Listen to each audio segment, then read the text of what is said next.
Hello and welcome everyone to another episode of Down and Dirty. And today we have with us Ashish Agrawal. He's got more than 15 years of experience as a digital marketer, but he's not just a digital marketer.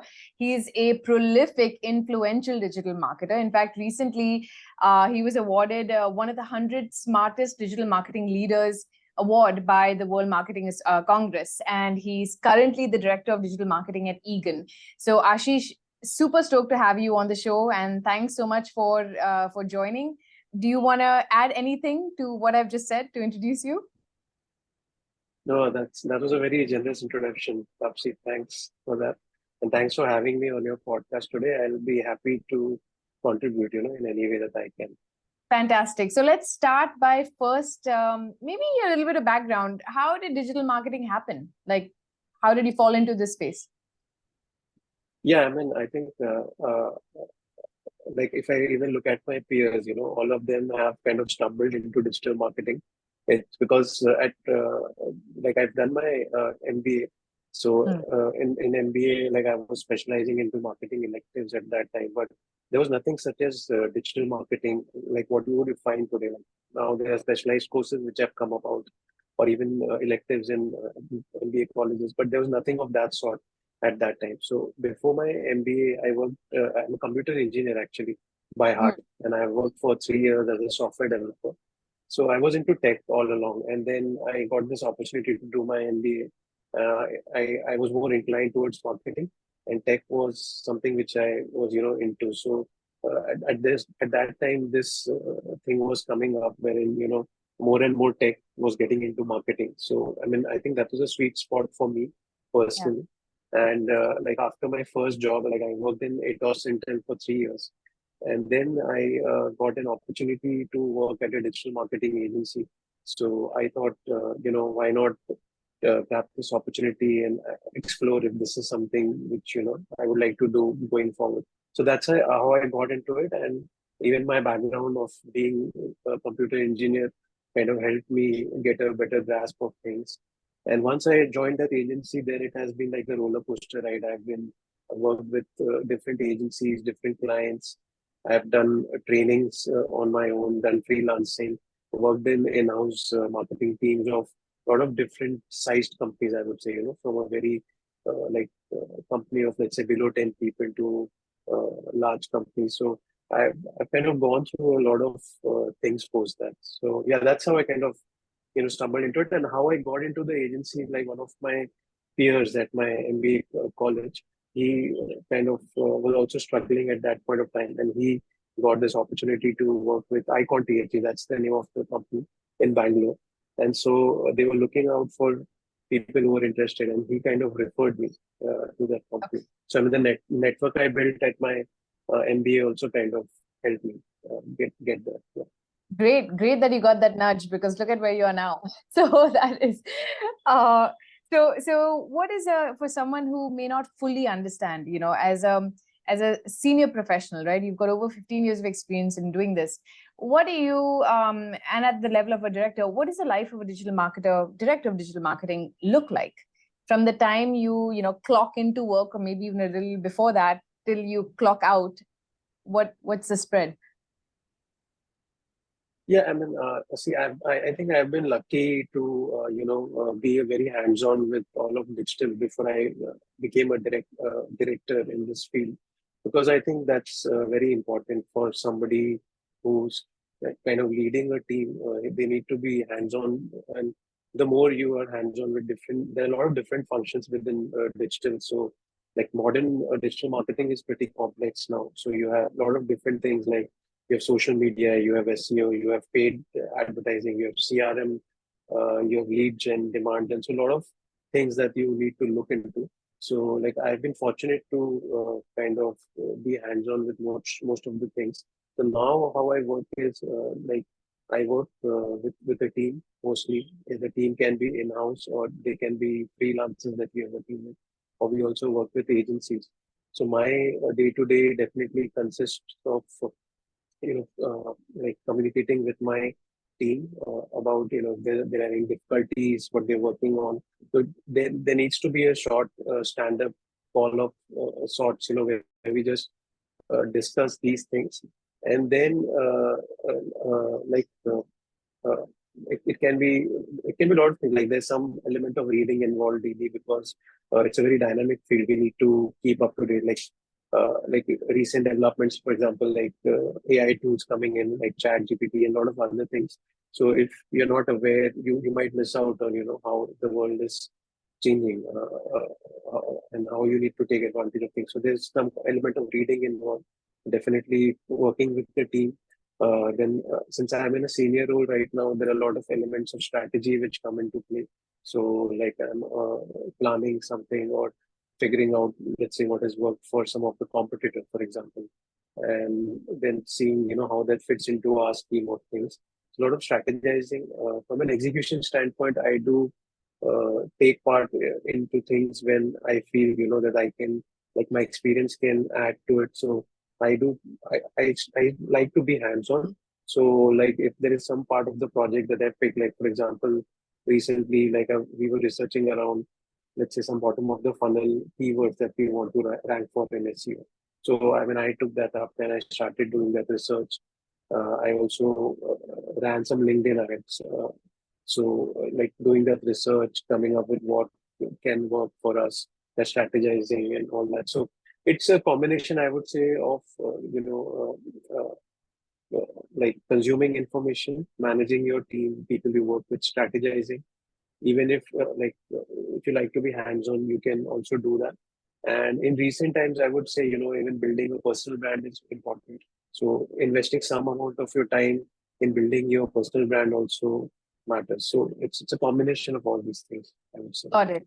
So if you had to divvy up, I know this stuff is tough to do, but if you roughly tell me, okay, between team management, let's say reading, and reading or strategy, and being hands-on, which means actually doing, right? How much time are you dedicating in block, like in percentage wise, towards these three different things? Okay, so like our stand-up meetings are very short, like 15, 20 minutes or so. We don't want to put too much time over there. Apart from that, like reading typically takes, let's say, an hour of my time, maybe. Uh, so strategizing and executing that, I think that forms the bulk of, what I try to do. So I can say like 4 hours or so. And then there's someone maybe who I need to connect with or work with. So I take those meetings, but I don't I'm not that big a fan of recurring meetings because what I've seen is, in recurring meetings, you be there because there's a meeting on your calendar. I prefer having my meetings set up when there is some objective around it and there's some agenda uh, for which we need to, discuss something, and then there needs to be an outcome to that. So I prefer those kind of meetings. I find that more productive. And I'm a fan also of like when I'm having meetings, if it's a half an hour meeting, but if we finish in 10 to 15 minutes, it's better to just stop the meeting rather than, consuming the time that you have allocated in your entire calendar. So that's my thing. And like, I think that's how I kind of plan and structure my day. Got it. So majority of it, 40% or so is on execution. Yeah. Of things, and meetings about 20%. Okay, so most of it is strategy and execution. Okay, makes sense. So tell me, I'm curious, why are you a hands-on leader? Like, why are you someone who likes to get in there? And I mean, the fact that you're even doing keywords, I mean, that's really getting to the weeds of, what a digital marketer does on a day-to-day basis. So why is that important for you to have that kind of leadership style? Yeah, because I think first of all, like even if you're trying to coach somebody in your team, you need to understand things at a very ground level. Otherwise, it becomes your coaching will be theoretical. Otherwise, to guide people, you actually need to understand. And like why I like this field is because it's very dynamic and ever changing. And when you're in such a dynamic field, you need to be hands-on to understand, how the world has changed. Like theory will only get you so far. Like then it becomes about applying yourself and I think, it adds value to me, my team also, and it makes me a better digital marketer overall, who can, guide the project, and even like if there's a team that I can help out. So of course, I don't believe in doing everything myself, but I like to at least step into things which I think are more strategic and might benefit from like my experience that I've gained over the years. So I think for any digital marketer in today's time, being hands-on to some extent will definitely keep them updated and also make them like a better coach also for their team. Got So it. yeah. Got it. So your background in computer engineering, do you think it's given you an edge in terms of what you do with marketing, or do you consider it to be, quite distinct from what you do now? Yes, definitely. I think it's given me a great edge because, like, if you look at some of the things are very technical in nature also. Like, if we go to the very foundations of search engine optimization, ads, etc. So you will see that it's rooted in tech. So if you already understand tech to some extent, it definitely makes the journey of understanding easier. You can draw upon your experience as a computer engineer and whatever work you have done, and this becomes like an extension of that. So I definitely think it has helped me, and it has made me very tech savvy. I am not afraid to jump into new technological innovations which come along, and it's made me very comfortable with technology overall. So I think it has helped, and more and more of marketing is now moving towards tech, and so definitely, it has added, and whoever has that kind of background, I think they will definitely uh, come up to speed, quickly as compared to someone maybe who's not. They would have to put in extra efforts. Yeah. Got it. Okay, so let's talk about you've laid out your day and you've said, okay, this is how your work is distributed. Do you go to an office or do you work from home, or is it hybrid? I used to before, like I've never worked actually in a part of a hybrid setup till the lockdown and COVID hit. But Mm. post that, there was a dramatic shift, and even where I used to work, so what happened is like when I noticed this culture when I used to work with foreign clients, etc. They used to have this culture because I remember having a conversation, like interesting conversation with somebody wherein they were very fit and they had come down. I was in Bangalore at that point of time, working out of Bangalore. So I had asked them, how come you are able to, we know how we work here, the hours we put in, etc. How come you have also managed to remain so fit in spite of this? So that they told me that they go to the gym from 3 to 4 p.m. or 3 to 4:30. So that I asked them that how is that possible, and then I came to know that that's like the mainstream culture outside, mostly in Western countries, as compared to professionals working in India. But then lockdown hit, and I had been asking wherever I used to go for this kind of a hybrid setup or some kind of flexibility where you can build in these kind of things into your schedule. Because I used to go to a gym when I was in college, and I knew Yeah, the benefits it offers, but I was unable to continue that.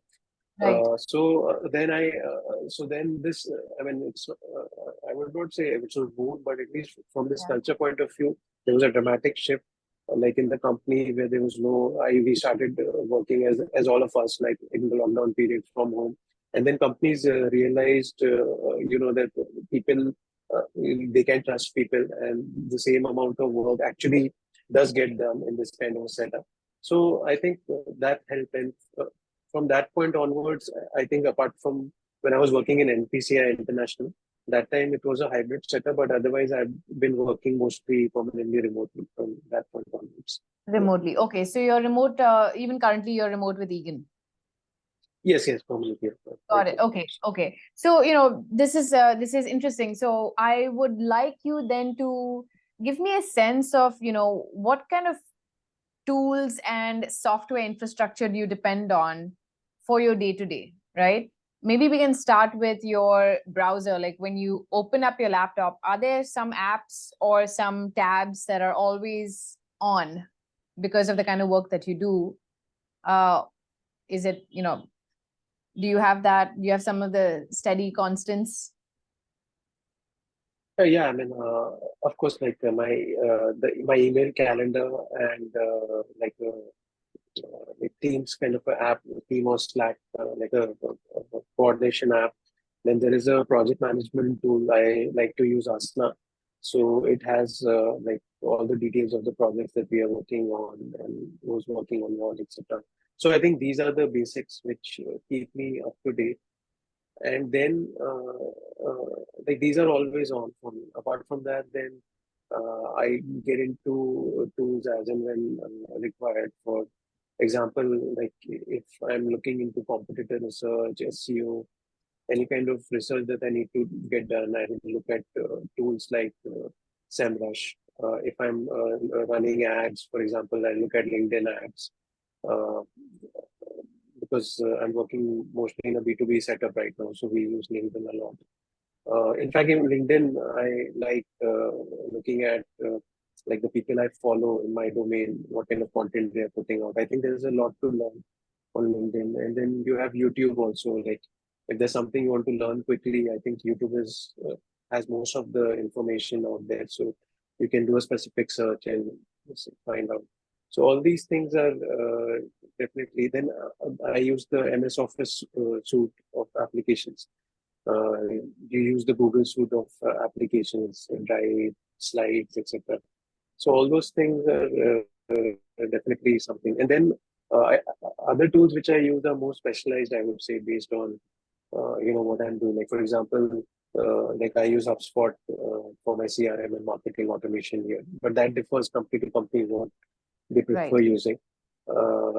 I recently used an AI tool called Lumen 5, for example. So what it does is it takes any article and converts it into a video. So you have the ability to take, let's say, like a blog content which you have made and it has worked done for you.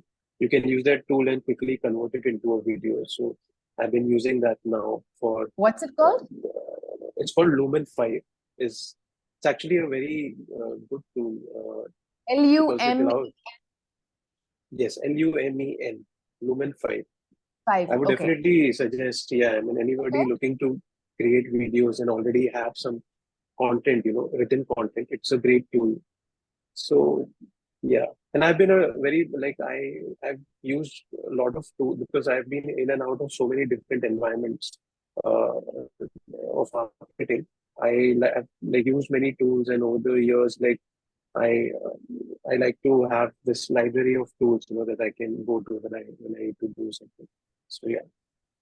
Okay, so that's fantastic. I love these sessions because I really do come across, new new solutions and new tools to do all sorts of things. So okay, Lumen 5 is a new one for me today.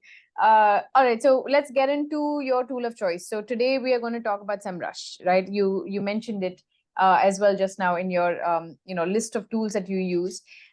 Let's Mhm. start with when rather what is the big value proposition of Semrush for you compared to its competitors? I think for me, if there is one tool, like if I have a very limited budget and I need to invest in one tool, I think I would probably invest it into a tool like SEMrush because I find it to be like more of a all-rounder tool. So it's like the origins line, SEO, like how there's a lot of competitive intent that you need when you're doing these kind of activities like SEO, etc. So that's how the tool grew, and I've seen its journey over the years. So apart from it being useful for a lot of things that you need to do for SEO, today you also have the ability to research your competition into, let's say, like what kind of ads they are running, what are their, how are they getting traffic from different sources. So I think using this, you can figure out your competitors also, and then you can do all this analysis around what they are doing, and slowly you can build a roadmap of high value activities that you can do for your brand, which can ultimately lead to like a big boost in terms of marketing and sales. So I think uh, it kind of gives you that direction from when you don't know what you want to do to getting the direction and roadmap, of where to take your marketing. So I think it's a great tool from that point of view. Got it. Oh, do you remember when you first used it? Like, how long ago was this? Yeah, I mean, I think some 8, 9 years back, I Wow. must have used it. So you're a So brand loyalist. Basically, you become a loyalist now. If you're using something for 8 or 9 years, then you're a fan. yeah, I mean, Right. I'm a fan. Like, in fact, I was also invited to their first, like before COVID, there was an offline event that they had in Bangalore, which was like first of its kind marketing event across India. So I got an invite to that, and I got to meet a lot of the team over there whom I had been interacting over LinkedIn or Nice. they call you to get some feedback because you have been using the tool. So Correct. it was a great experience. So yeah, I've been with the tool for you can say for from a long time. Got it. Got it. And is this something that you kind of discovered through Google search, or is this something that someone referred you to, or something you kind of walked into because where you were working, they were using this tool? So there was I was working with my team, like a team based out of US when I was Mm. at I-20. So there was somebody who had traveled from there, and apparently, I mean, at that time, digital marketing was still pretty nascent in India, so we did not have all this information on what works or not. But this person, he was working with senior folks there, so they knew that this tool had value. They came here and mentioned it, and then I happened to sign up for a free trial, and then I got into learning about how it helps, etc. And I realized the value of it, and then kind of explored it further, and then took a paid subscription of it, and yeah, that's how it happened for me. Got it. Somebody Got it. told me, and then I explored it. Yeah. Understood. So I was thinking, could we do a share screen? Could you take us do a walkthrough of the tool in terms of not just everything that it offers, but what you like most about what the tool does or features that you use the most? Is that possible? Yeah, sure. I can definitely do that. One I'll second. just Let me give you, yeah, I just give you share rights. So what I would love, Ashish, as we go through this is, don't give me a walkthrough of the tool. What I want to know is if you had to log in today or if, when you logged in today, where do you go first and why?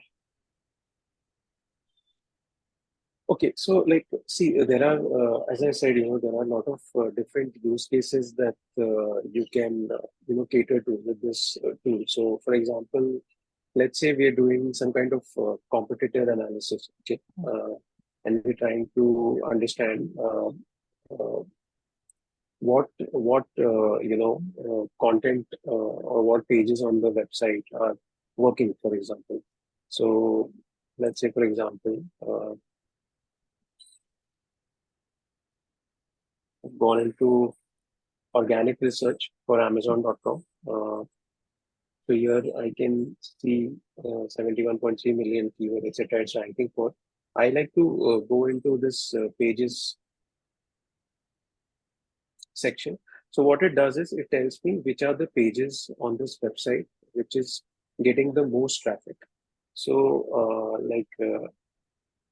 you can do this for any of your competitor. So right now, I mean, we are just exploring this, but otherwise, when you do it for a competitor, you can actually get a lot of insights into, what's working for them or not. For example, like here I can see that they've created like there's a Black Friday sale which happens in US, right, for tech. So there's a page that they've created which is getting a lot of traction, for example. Similarly, when I keep on browsing this, I will come to know which products are working well on Amazon. Um, like for example, the Stockton Maverick Tom Cruise, maybe that related content is working well. So what it tells me is like once I'll have to do like a more in-depth study of this, but I get to know the essence is that you get to know the top pages which are working for your competitors. So you don't need to start from a blank slate. You have some data that you can look in and understand. Okay, these are some pages which has really got a lot of traffic for my competitor. So if you are coming up with your own pages or you want to get that traffic, you can take a look at those, even study other competitors, and then maybe come up with something which is more comprehensive. And there is a very high probability of that getting traffic. So that is something which definitely is doable with this one. Other thing, like another thing that you can do, for example, like if I have to show you. So let's say,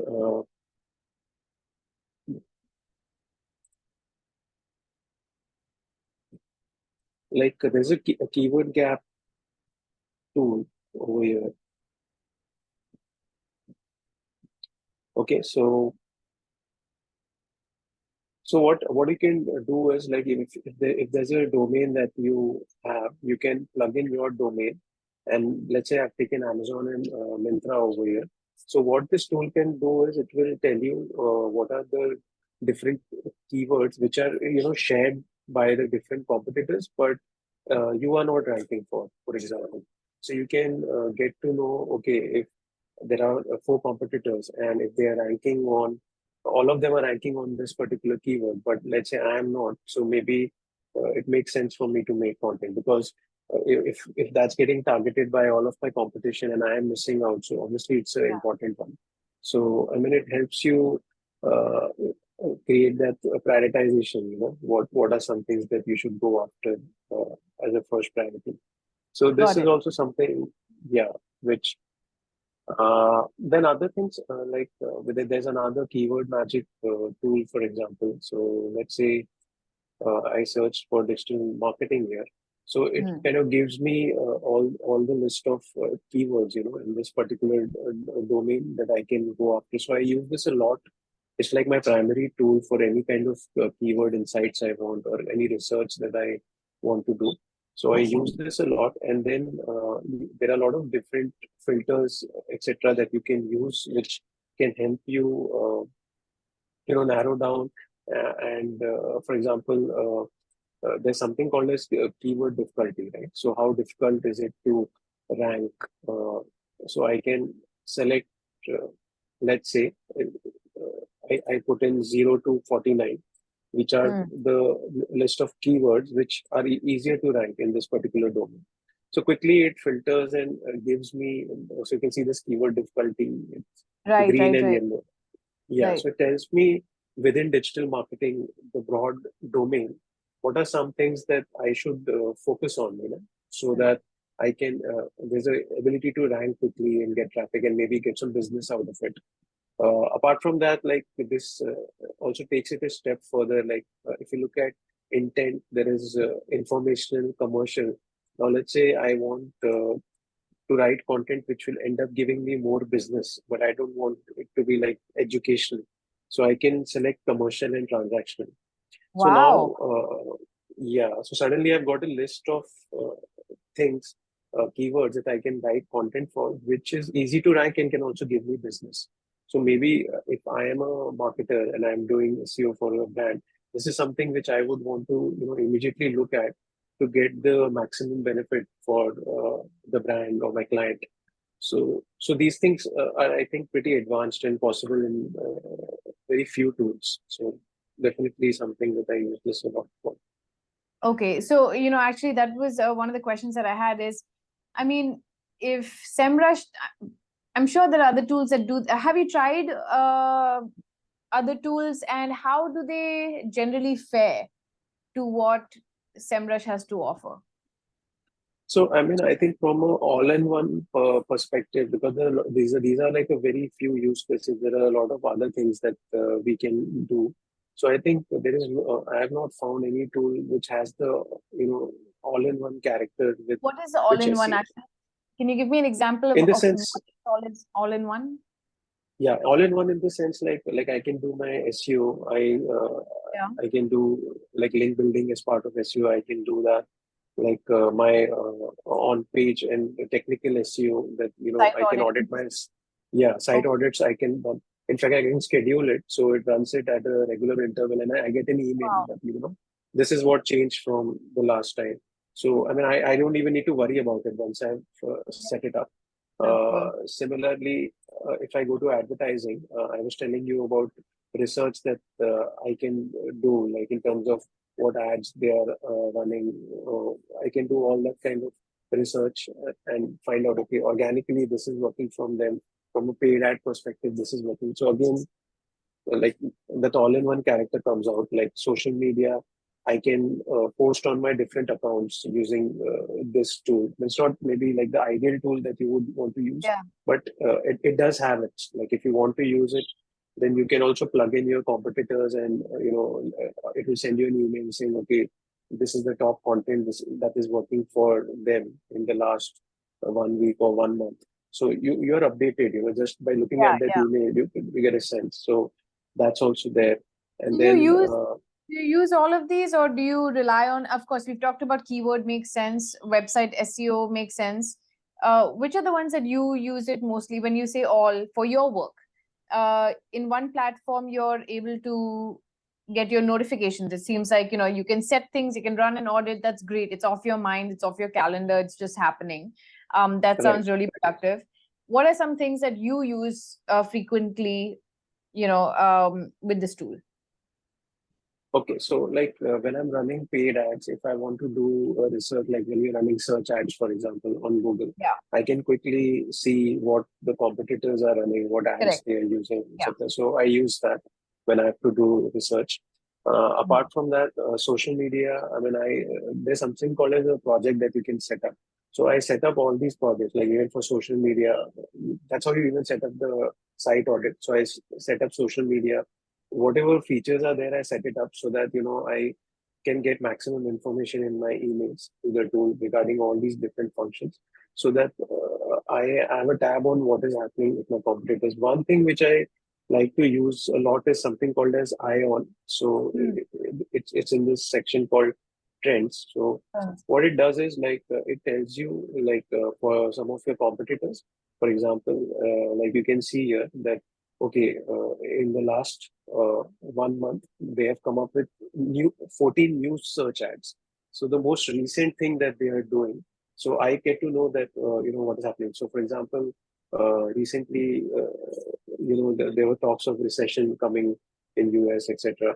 So we did see a change in strategy through this tool, that there is more content being made that okay, if you have less money to spend because there might be a recession coming, how you can make the most use of this. So, I mean, this maybe I wouldn't have come to know if I was not using this tool. So this keeps me, updated of the very recent things that the brand is doing, like in which direction their communication is going. So I can use that and see if it's relevant to me. Then probably I can also figure out, how to tweak my strategy according to this particular insight. So, like for example, you can see your search ads. There's no blog post, but if there's like 2, 3 new blog posts they have done in the last 1 month, I can see what they are doing, what the performance is, if they're getting traffic through that, what new pages they have come on with on their website, what social media posts they have come up with recently. So in one thing, I get that entire snapshot of my top 4, 5 competitors, and I think this is something which I really like because it keeps me, on top of everything that my competitors are doing. So I use this a lot. So, all right. So I have a question here. So you have there, obviously there's a lot of there are a lot of comprehensive solutions on this platform. Keeping tab of that, you've already alluded to this, saying you create these projects such that you get notified of them, of their updates in your email. Is that normally how then you actually engage with the tool once you've set things up, that you just then track stuff on your email, or are you actually Hmm. coming back here, other than setting stuff up, are you actually engaging with this tool as much as staying up to date with updates? Hmm. Yeah, I mean that's a great question because anytime I have a new, let's say, I'm working with a client or with a brand, I like to set everything up so that I start getting emails. Once I've set up everything, mostly, I mean, my entry point is through the emails. Like for example, even this tool Ion, for example, first I get an email. If I find something interesting, then I click and come here to deep dive into, some other information. So mostly the entry point is email, and then I come to the tool only if there is any specific requirement that I had, that, I need to do something, like I need to do some research or find out something, then that's only when I actually come and log in into the tool. So I think that initial setting up is important. And another thing which, like, you would ask me any other tool. So there's another tool called Ahrefs, which is as popular as Semrush, but that's more SEO focused, uh, and probably better than Semrush in some aspects for SEO. But like in Semrush, what you can do is, like, if you go to report section, you also have the ability to schedule, like set up very detailed reports on different functions. And then once you have set up the template format, you can keep getting these reports to your email ID regularly. So this is like another differentiator, which I would say, which Semrush offers, which no other tool I've seen offering to this level of depth. So, like, I also like to set up, apart from the project, these kind of automated reports, so that I don't need to, because see, you in day to day, like when you're going about your day, you might not every day remember to log in into this, but you will definitely glance through your email. So I think it's a better way to get all your information in email, and then when you find something interesting or you need to do something, then you can maybe access Got the it. tool as it. Let me add one more layer to that. So email, I understand it's part of your existing workflow. Everything funnels into one platform. Makes sense. What about notifications? You mentioned Slack and Teams as well. Are you also getting notified of things on your communication platforms, or do you keep things clean or organized by just having it funnel into email? Mm, I mean, there might be an option to integrate it, but I mean, for my purposes, I think email works. So Okay. there's a very neat hack also which I'm using. Like, we have signed up using a team ID. So Yeah. basically, it's not like my individual ID, but I like to sign up using a team ID. And then in that team ID, I can add more email IDs, right? It's like a group email ID. So what happens is, like, even if I have one user access to SEMrush, but the report goes to the group ID, so it kind of circulates to the entire people. So when there's somebody joining the team or leaving the team, I can manage that group ID. So uh, so it helps from that point of view. So if I probably connect it to a Teams like Slack like application, then I would need to have all these different users also. Like, I'll have to maybe pay more for the tool. So this is like a hack which I use, and it works for me. Yeah. That makes sense. That is a really clever hack. Maybe I should incorporate that. It actually sounds really clever. I should do that because I do struggle with individual logins if someone leaves and what happens to that. Okay, so what is what is the learning curve of this tool? Because you have people working for you, right? Even though you're hands-on, at the end of the day, they also should be engaging with this for day-to-day requirements. How would you rank or rate the learning curve on a scale of 1 Mhm. to 10? 10 being, Yeah. pretty hard, and 0 being, or 1 being very easy. I think, it would depend on whether that person has worked previously in this field or not. If he's coming from some other tool, or he's familiar at least with some of the jargon used in the industry, I think it would be easy to pick up. For them, I would probably, I mean, so 10 being hard, I would probably rate it 4 or 5 for them. But for somebody who's new and directly comes into the tool, there's like too much of information also here, which might be overwhelming. So for them, probably I would rate it like a 8 or a 9. So I think there would be some guidance they would need, and there's a lot of information from SEMrush themselves in terms of tutorials, etc. So they would need to go through that, and I would suggest, like, taking up like one use case, like what you need to get out of the tool, going through the tutorial for that, and then doing that instead of trying to understand everything quickly. That kind of approach will maybe shorten your time to learn.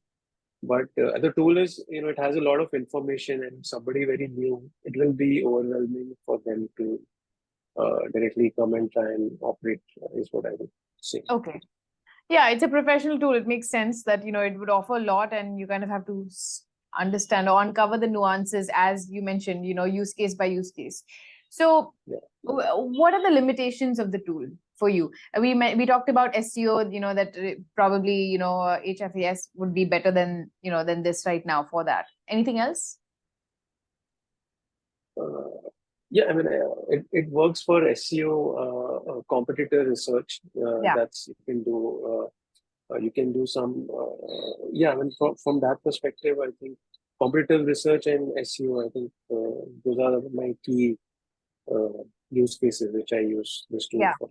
Yeah. But where does it fall short? Like, where do you actually use something else because this doesn't do that good of a job in that department? Uh, so I mean, of course, if I have to like do a very deep dive, let's say technical audit, this is good for an overview. But then there are a lot of specialized tools that I might use. Like for example, there's something called a screening frog, which is the industry standard for technical SEO. I also keep a version of that if I have to do very deep dive into technical SEO. Then I might also for paid ad research, I like what has happened is like over the years, all these platforms, like for example, Facebook, Instagram, or LinkedIn, they on that platform itself, you can go and see what ads your competitors are running, etc. So I think that's a better source of information. So probably I'll go and do that. Then there are a lot of tools available from Google, like Google Analytics, Google Search Console, which also give you a lot of information that coming directly from Google. So at that point, I would go and use those tools. And then, of course, there are some things which the tool cannot do at all. Like, for example, email marketing or like it being a CRM. So there's something like HubSpot for that. So you would probably go and use that tool. So if I take digital marketing overall, there are a lot of different things which the tool obviously cannot cater Yeah. to at all. So for that, I would go and look at those tools. But I think, as I said, for a lot of the other things in terms of the research aspect, etc. I think most of the things you can do here, like even for content marketing research, if I have to say, which is like so like there's a tool called BuzzSumo, for example. On that tool, you can go and see. This will tell you which are the popular pages organically, etc. But there you can go and see which content is actually trending on a particular social media, like Facebook, etc. If you type in a topic, you can see, okay, for this topic, which is the most trending thing on social media.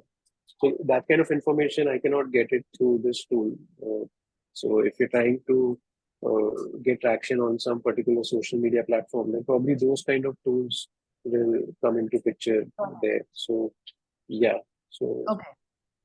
Okay. So, I mean, this is fantastic. It seems like for the kind of, it's the big attraction of Semrush, it appears from what we have just talked about is not only competitive research, which, you do as part of your strategy work, but it's also this ability, like we said, reports and creating projects and kind of getting that information in a single place and then going into the tool depending on what you need to achieve and what you need to deep dive into. And at a directorial level, I can see that being particularly helpful because you have so many other things that are coming into your inbox that probably require your attention as well. So you don't have to leave it unless you absolutely have to yeah. leave it. So is there anything else that we have not covered regarding the tool itself and what it does for you, or what it or where it falls short even, that you would like to talk about? I mean, recently, Semrush has also like become like like it has gone public. First of all, Semrush is a public company now. Last 2 years, I think it has gone public. So it has a lot of funds now, and it has become a marketplace also. So how it's operating is there are new tools which keep on coming and plugging in into the platform. So you have the option to pay like a small fee and get that tool functionality added to your dashboard, basically your SEMrush dashboard. So that's another thing. So like if there's something which is not available, so this is like a clever way to get that functionality added to you for a small payment. So that is something through which the tool is kind of expanding and trying to cover new avenues. So that is something you can definitely look into. And I see like even AI-based features coming into the tool like any other tool. So for example, if you have finally figured out, okay, these are the three, four, let's say keywords I want to write an article for. So the tool will also help you generate like a framework, etc. of how it will make writing as easy for you with SEO being taken care of by the tool so that you can focus on the writing and then be rest assured that, it will be optimized and help you write. So I think AI features are coming in and this marketplace, which I told you, through which you can expand the functionality. So those are some things which people can look to also improve in the future also. With this. Yeah. It does seem like the natural evolution of an SEO SEM tool like this to incorporate ChatGPT like outputs, Yeah. from from the keyword discovery and insight. So yeah, I can only imagine how vast now that opens up the world even more for the company in terms of what it can do for its users. Ashish, thank you so much. This was so insightful. I totally appreciate the deep dive. And I also appreciate you taking time out, in the middle of a work day to do this. Thank God for work from home that allows this to be possible. And yeah, have a great rest of the day. And yeah, we'll keep you posted when this goes live. Okay, yeah, thanks. It was really nice speaking to you, Tapsi, and have a wonderful rest of the day today. Thanks. You too. Bye. Okay, bye.